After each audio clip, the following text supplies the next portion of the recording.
What's the meaning of coaming?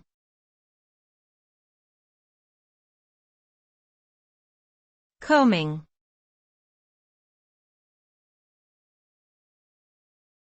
Coaming.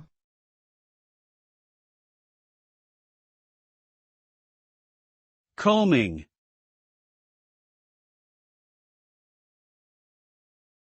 Coaming.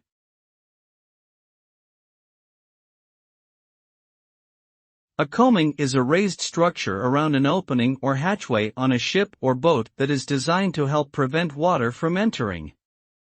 It can also refer to a raised frame around a deck opening, such as a skylight. Coamings are typically made of wood, metal, or plastic and are constructed to withstand the harsh sea environment. They are an essential component of any vessel designed for use in rough seas and help to ensure the safety of both crew and passengers by preventing excessive amounts of water from entering the ship or boat.